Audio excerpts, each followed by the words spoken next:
You're tuning into Black and White Sports on YouTube. The no-holds-barred truth on sports.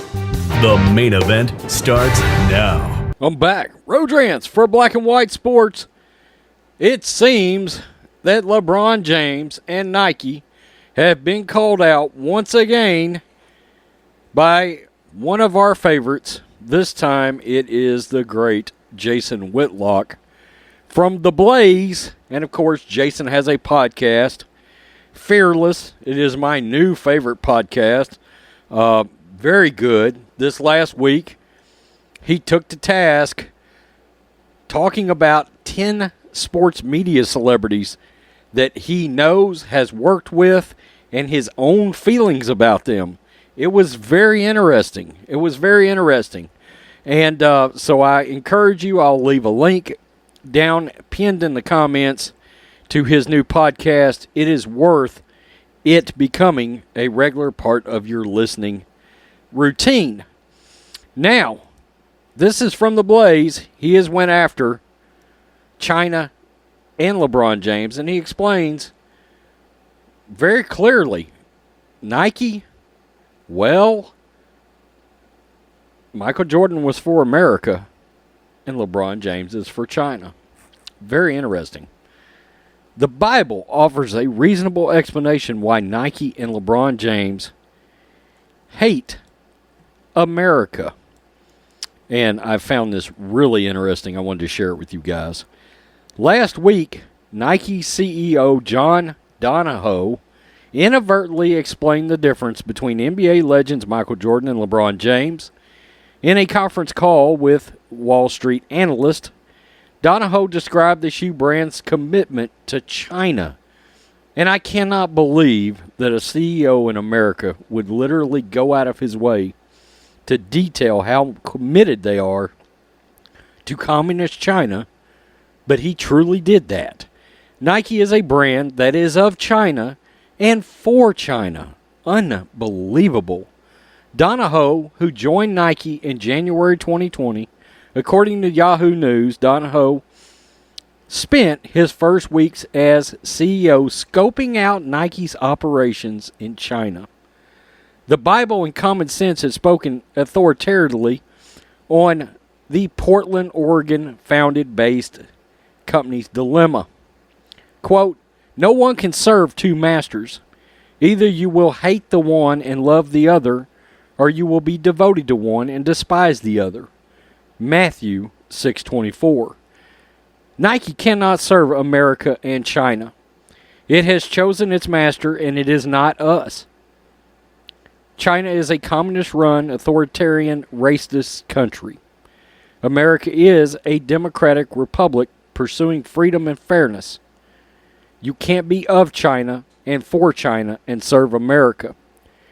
For the past decade, American sports fans, sports writers, sports broadcasters have debated on and off the courts the differences between 90s NBA superstar and Nike pitchman Michael Jordan and 2010's NBA superstar and Nike pitchman LeBron James. The off-court difference could not be more clear. Jordan spoke for Nike when the company was a brand of America and for America. James speaks for the company now that it serves China. Keep in mind, Nike is Jordan and James' primary employer. The $40 billion a year shoe company pays Jordan and James far more than $8 billion a year NBA. The reality is that the NBA is the marketing department of Nike. That's an absolute fact. Without the NBA, Nike would not be what it is. The NBA's main purpose is to sell sneakers in general, and Nike's in particular. No other major sports league is as dependent and under control of a single sponsor as NBA is to Nike. Former NBA Commissioner David Stern is credited with hatching the league's plan to take the game international. The truth is, Nike founder Phil Knight devised the plan. After conquering the U.S. market, Knight wanted to colonize and overtake China.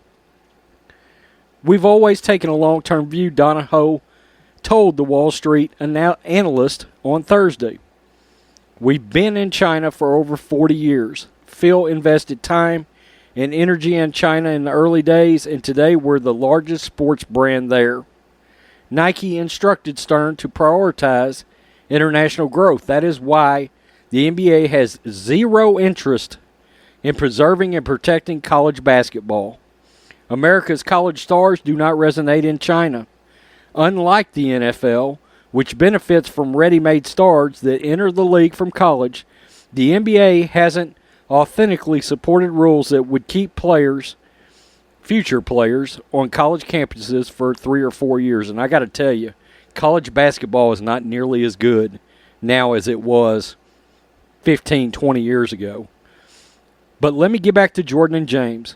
Michael avoided politics because the American market was still important to Nike during his heyday. LeBron James is anti-American, far-left political activist that messaging serves China, Nike's master. Of course, you've been led to believe James is outspoken on police shootings because he's a voice for voiceless, poor, and working-class black people. James is Nelson Mandela in jean shorts, according to Nike and the corporate media. James is a businessman doing business with Nike. So is Colin Kaepernick, Serena Williams, Megan Rapinoe, and all the other multi-millionaire woke warriors. Let me tell you which poor and working-class black people have no voice. The parents of young men slaughtered daily by random gang violence. Who speaks for them? Ben Crump, Al Sharpton, Black Lives Matter, Don Lemon, Van Jones, Joy Reid, Anderson Cooper, Antifa, Kamala Harris, Barack Obama, Colin Kaepernick, Charlemagne the God, John Legend, Cardi B, Maxine Waters, Nancy Pelosi, Sean King, a.k.a. Talcum X, Jamel Hill, or Max Kellerman. Who? Anyone you see regularly on a national platform? Question mark. The police kill on average 250 black people and 450 white people per year. In 2019, approximately 14,000 Americans were murdered. 7,500 victims were black. The 250 black people killed by the police have about 250 national spokesmen appearing on weekly television. Who do the 7,500 murder victims have? I'll wait here as you Google an answer. Let me give you a hint. LeBron James's name ain't gonna pop up. China doesn't allow it. China is a racist country that has no use for black people who can't sing, dance, or dunk a basketball at the very highest level. This is an open secret. American-based global corporations know how China treats black and brown people. This is a personal issue for me. A former Ball State football player, it's his alma mater, spent more than 2 years in a Chinese prison on bogus assault charges. Look up the story of Wendell Brown. While you're at it, look up the story of Jeff Harper, a former Ireland Westland basketball player who spent 5 months in a Chinese prison because he came to the defense of a Chinese woman being assaulted on the streets by a Chinese man. Nike, the NBA, LeBron James, and countless others, American businesses and businessmen are trying to serve two masters, America and China. Guess which master they hate? Very damn good article, Jason Whitlock, and Jason Whitlock is absolutely correct. We see it all the time. We see it with Hollywood. We're seeing it with sports, particularly the NBA, but to a lesser extent, Major League Baseball now. We're seeing it regularly. All these corporations, they are worried about the communist Chinese dollar. We know it. LeBron James, what did he say after he lost his playoff game? He wasn't going to play for Team USA in the Olympics, which is good. LeBron, I don't want you there. LaChina, I don't want you there.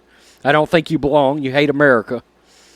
But The point is, his first priority was to go to China so he could market Space Jam 2, a movie on behalf of Hollywood, by the way, to China and LeBron James's overlords, and the Hollywood's overlords, and the NBA's overlords. Jason Whitlock's absolutely right. Those companies, all these entities, LeBron James, they have left Americans. They could care less about it because China is the one writing the checks. Plain and simple. Jason Whitlock's absolutely right. I'll link to his podcast. Man, great podcast, great article, Jason Whitlock of The Blaze, so make sure you check that out. Tell me what you think, black and white sports fans. Peace, I'm out. Till next time. Thanks for watching the show. Be sure to like, comment, and subscribe. Be sure to tune in next time on Black and White Sports.